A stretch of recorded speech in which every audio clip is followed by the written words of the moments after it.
When Bad Bunny took the stage for the Super Bowl 60 halftime show, the world saw an electrifying performance. But if you're a brand leader or just a marketing nerd, you saw something else. A genius lesson in modern brand building. Most artists use this colossal stage, the biggest commercial moment on earth, to announce a partnership or even launch a product. But Bad Bunny did the opposite. He was invited to the world's biggest car show, and instead of showing off a flashy, expensive sports car, he decided to show everyone the revolutionary engine he built. So how did his performance become a masterclass in redefining brand value? Let's break down the hidden marketing strategies that Bad Bunny used to turn the Super Bowl into a landmark case study for accessibility and cultural truth.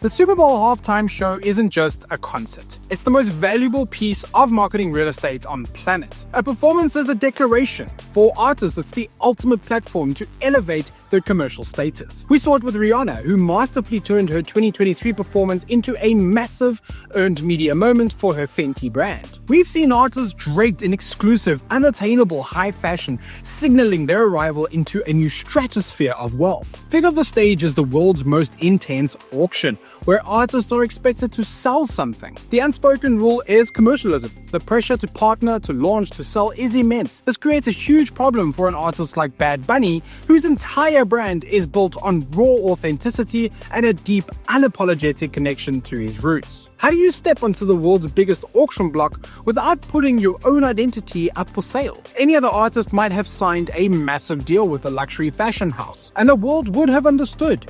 It's what you're supposed to do. But Bad Bunny's refusal to play that game is where this masterclass begins.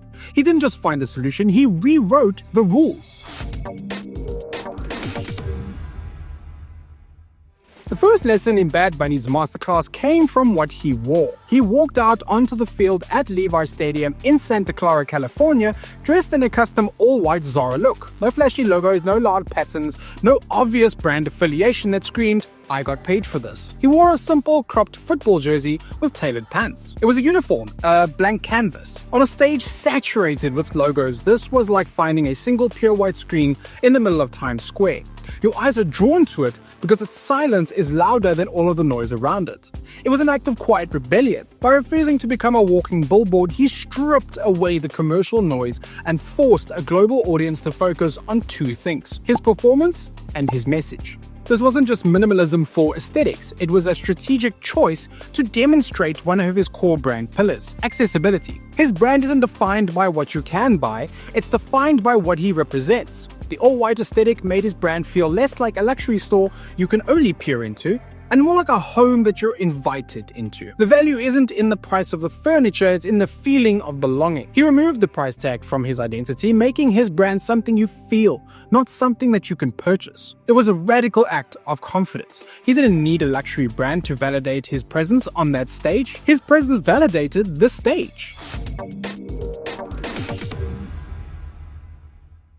If the outfit was the blank canvas, the details painted a masterpiece of cultural truth. This is where Bad Bunny turned a performance into a profound story of identity. On the back of his jersey was a single word: Ocasio, and below it the number 64. This is the core of the masterclass. It isn't his famous name, it's his mother's surname. Bad Bunny's real name is Benito Antonio Martinez Ocasio. In a moment of ultimate global fame, he chose to honor his matriarchal lineage and the name he was born with. While other stars amplify their celebrity, he amplified his humanity.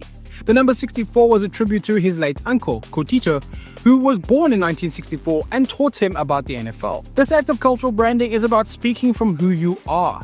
His brand isn't a manufactured persona, it's unapologetically Puerto Rican. This was amplified by the stage design, which transformed the California Stadium into a slice of his homeland, complete with palm trees and sugarcane fields. He featured performers representing traditional Puerto Rican figures, like the piragua vendor and the pava hat-wearing Yibaro. He didn't just bring his music to the Super Bowl, he brought his entire world. And by making this the first halftime show performed primarily in Spanish, he sent an undeniable message.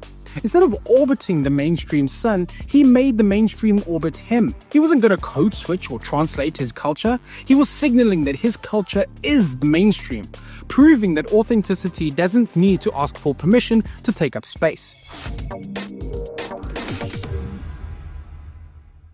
So, what does this all mean for brand value? For decades, high-value branding has acted like a nightclub with a velvet rope. A brand was valuable because of who kept it out. It was expensive. It was rare. Bad Bunny flipped this model on its head. The value of the Bad Bunny brand isn't rooted in exclusivity. It's rooted in authenticity. He tore down that velvet rope and showed that modern value is like a block party. It's measured by how many people you can bring together. His masterclass teaches that in today's attention economy, the most valuable asset isn't a price tag, it's trust. And trust is built through consistency and honesty. By wearing a simple jersey honoring his family, he showed that value comes from personal story, not a designer label. He didn't borrow credibility from a major fashion house. He demonstrated that his own cultural and personal truth was more valuable than any corporate sponsorship. This is a move from aspirational branding, which is buy this to be like me, to aspirational branding, which is believe in who you are just as I do. Aspirational branding is pointing to a mountain and saying, buy these shoes to get up here. Inspirational branding is what Bad Bunny did. He stood on the mountain and said, my roots gave me the strength to climb, and you have that same strength in your roots too.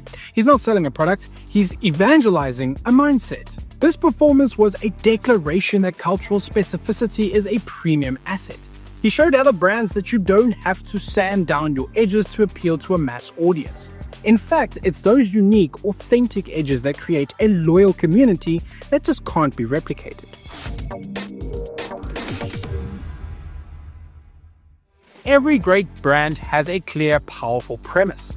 After a performance celebrating his personal identity and cultural heritage, Bad Bunny delivered his. As the show ended and fireworks filled the sky, a simple phrase appeared on the giant screen. The only thing more powerful than hate is love. This final act was a masterstroke. It was like he used a microscope to show us the most intricate details of his own life, and then flipped the lens into a telescope to show how that one life connects to the entire universe. After a performance that was so specific to his family, to his island, to his language, he ended with a message that was radically inclusive and universal. A great brand starts with an authentic story and then connects it to a universal human truth. He started with Ocasio, his family name, and ended with a call for love that expanded to include everyone watching. He took his audience on a journey from the hyper-personal to the universally shared. His brand promise isn't just buy my music, it's a call to embrace your own identity while recognizing our shared humanity. That's a brand that doesn't just create fans, it builds a global community. It's a brand that doesn't just move products, it moves culture. When we look back at Bad Bunny's Super Bowl halftime show, it's clear it was far more than just a concert. It was a masterclass with actionable lessons for any brand builder. First is be the quiet screen in a room full of billboards. Power lies in what you stand for, not what you're selling. The second is root your brand in deep, personal and cultural truth. Your most authentic story is your greatest asset. And third, trade the velvet rope for a block party. Redefine value away from exclusivity and towards authenticity, because genuine storytelling is the ultimate currency. Bad Bunny used the world's biggest stage not to sell out, but to double down on who he is. He proved that authenticity isn't just a buzzword, it's the most powerful marketing strategy of our time. He didn't just headline the Super Bowl, he taught us how to build a brand that truly matters. What other brands or artists do you think are winning by prioritizing authenticity? Let us know your thoughts down in the comments below. And if this breakdown gave you a new perspective, be sure to like and subscribe for more deep dives into the brands that are shaping our world. For more trending brand news, subscribe to our channel and visit designrush.com.